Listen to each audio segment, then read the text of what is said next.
As you may know from a previous Friday thought, I have a new grandson who's now about 8 weeks old. He started to smile, and I have a lovely photo of him smiling at my daughter, who isn't his biological mum. Babies start smiling at anything which could be a face. An oval cutout will do.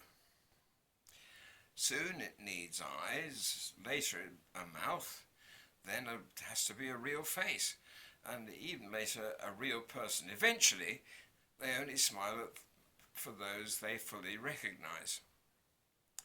Smiling is a great way to form bonds.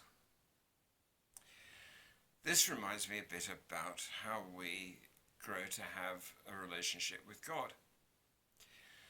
Like a grown-up with a baby, I'm sure God spends a lot of time smiling, sometimes crying with the pain of us humans. Most of the time we don't respond, which is a pity. Our response could start with prayer. Perhaps not a very organised sort of prayer, but a first try helps, and the more we do it, the better we get at it. We'll never get God into complete focus, but we can grow closer and get glimpses of him.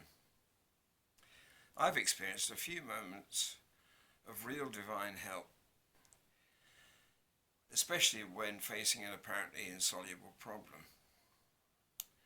Sometimes in pastoral roles, there's no time to really pray properly, but God help me, it can really work. Keep trying, and remember to keep listening for what God has to say. It will be wise and kind.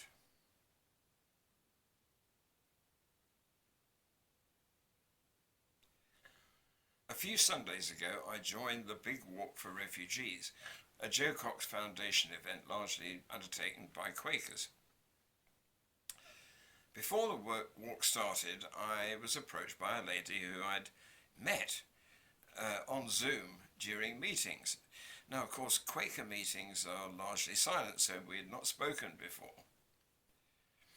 It fairly quickly became evident that we just got on. And fairly soon we discovered that we have very similar personality types, rather rare ones.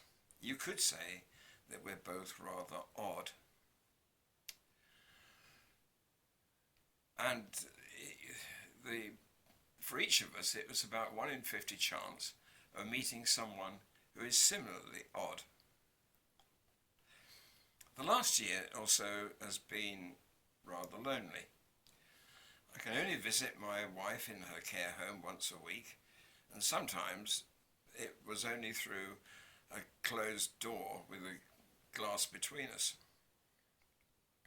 After a bit of sign language, the usual sort of thumbs up stuff and all that, it was pretty obvious that we weren't really communicating.